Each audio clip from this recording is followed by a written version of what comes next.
City traffic came to a standstill this afternoon as marriage equality supporters marched up Oxford Street towards Taylor Square, converting the pavement into a giant rainbow. What do we want? Equal rights! What do we want? Now! Since Malcolm Turnbull became Prime Minister in September, there's been renewed hope that the issue of same-sex marriage might be resolved.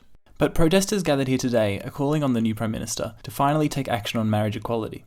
Federal Parliament is currently considering a 2017 plebiscite on the issue, but these activists believe that is just a delaying tactic. John Howard didn't need a plebiscite to change the Marriage Act in 2004, and we don't need one now.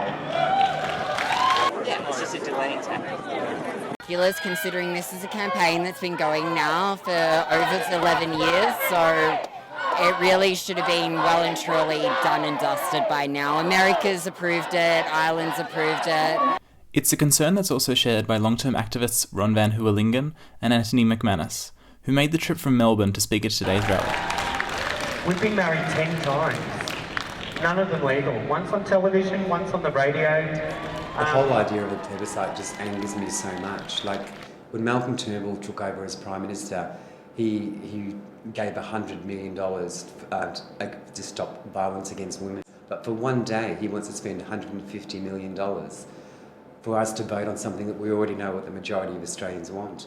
It's such a waste of money and another stalling tactic. And to have to wait till 2017 is just ridiculous. Demonstrators want the federal coalition to allow a conscience vote on the issue. When it comes to issues of being treated with respect and dignity under the law, that these are actually the responsibilities of our parliamentarians to make these laws, to ensure that our laws do not discriminate against people.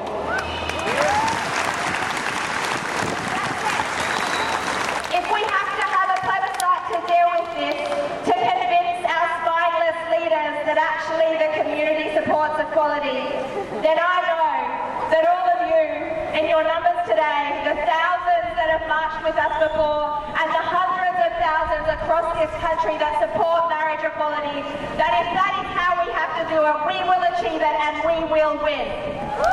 Crowd numbers are down, but organisers are encouraged by the growth in support from teenagers in the LGBTI community. I think really fantastic things at the moment is all of the young people who are becoming involved in the campaign, and we see that each year that a new generation of young fighters in high school are coming out, and not just coming to the demonstrations but being active in their own schools. People are realising that we are just like everyone else. We are all different, but we're all people. We're all the same. We want our human rights. Yeah. With opposition against same-sex marriage on the decline, all eyes are now on Prime Minister Malcolm Turnbull and his fellow parliamentarians to take action.